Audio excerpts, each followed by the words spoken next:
right. Good morning, Denny. Thanks for joining us. No problem. As our media make their way up here to the front, would you mind giving us, I know we haven't had the opportunity to see your number 11 FedEx Toyota this weekend just yet, but we hopefully will here in just a little bit. It has a little bit of a new paint scheme for you this weekend. If you can just give us a quick overview of what the What's Inside slogan across the front means when everybody gets to see it this afternoon. Yeah, it's you'll see some commercials during the race telecast today and throughout different stations and whatnot. But they're really excited that they have the What's Inside. It's a new ad campaign talking about really, what FedEx is delivering more than the delivery process. It's the emotions that it brings. We all know that when you get home from work or whatever it might be, when you see a FedEx box on your front doorstep, you typically get pretty excited. Very rarely are you getting something that you didn't want. So whether it be for your kids or whether it's at a business where you need something crucial to finish a job, it's about delivering those different emotions and delivering great things. And so excited to see the commercial. I got to see it a few days ago, and really excited to have hopefully the What's Inside FedEx Camry in Victory Lane later today. All right, we'll go ahead and take questions for Denny. If you have one, please state your name and affiliation. We do have about 10 minutes with Denny, so if you have one, go ahead and raise your hand so we can get started. We'll start with Dustin. Dustin Long, NBC Sports. What kind of a challenge is this going to be? No practice, no qualifying. This is a tough track on tires. You've probably never in your career gone onto a track without any track time. So what's this going to be like, and what are you going to have to do in the car? Yeah, I mean, it definitely can be a challenge. This is one of those racetracks that is very sensitive to the travels of the race car, how far you have it high or low. So I think that part will be very crucial. I mean, you possibly could have, I think, the possibility of somebody that you don't think maybe hit it closer than some of the other guys. I think that, when I think about the big three, they typically aren't the fastest guys right off the truck, but they tune their cars and they get them to be the fastest guys by the end of the weekend. You're not able to do that really during the race. You'll only be able to do small adjustments because you don't want to lose track position. So I think this is going to be a true testament of which team came prepared the most with the correct setup that's tried and true, and hopefully we hit it right today. Tyler Burnett, Motor Racing Network.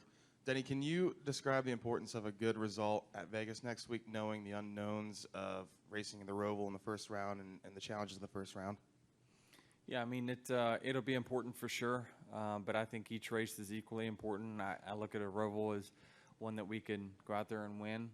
We were extremely fast during the test there, so I'm looking forward to it, even though I'm maybe not the biggest fan, but I think that all the tracks bring a unique amount of wild cardness to it. It's it's just we've seen in playoffs different racetracks have different results for guys that you didn't expect. So we'll treat each race each individual race with the highest regard and try to do the best we can. We know this year with a few playoff points that we have to be on our game every single week.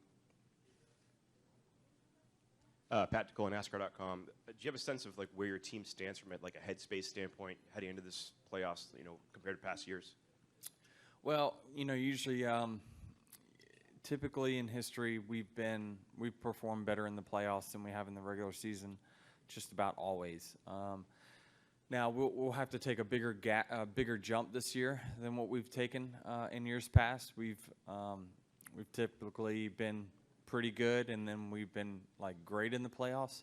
This year we've been mediocre, and I think that that big jump to great is a big one. You have to try to do it overnight, but we've shown little things that is encouraging for me, that our cars are gaining speed.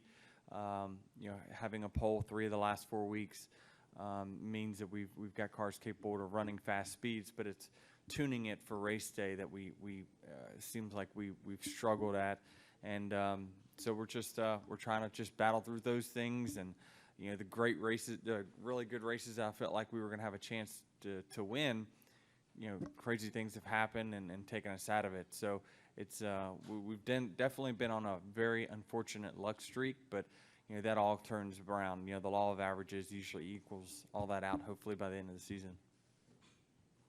Holly Kane, NASCAR Wire Service. Denny, what specifically about Indianapolis? What is your outlook on it? I mean, you're good on the super speedways. Is this a place that you feel you like it, or because of the circumstances, is it all an unknown right now? I like it.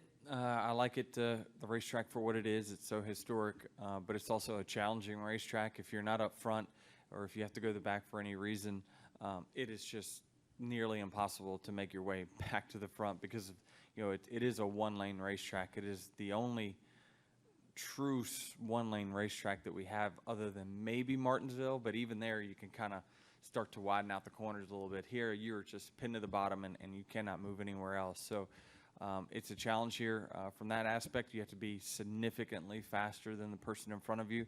But there's no one significantly faster than anyone in the entire field in the Cup Series. So it's a very big challenge to come back if you have any kind of issues. You have to have a flawless race, the best pit stops, and you have to be on the front row when it comes to the last restart, or else you won't have a chance.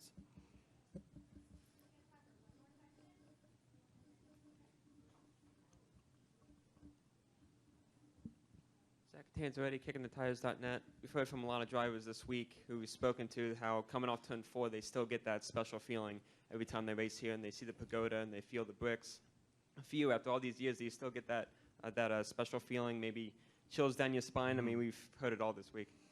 Yeah, I mean, it's still very special. I mean, just walking through the garage areas and that whole area, and yeah, driving down the backstretch. To me, it's the backstretch that is the most special. I don't know why, but I just remember going on the racetrack for the first time here off of turn 2 and just kind of looking around at everything that it was and being overwhelmed with the long straightaways and everything. And so it does still get to you for sure, and it's still in my mind our second biggest race of the year.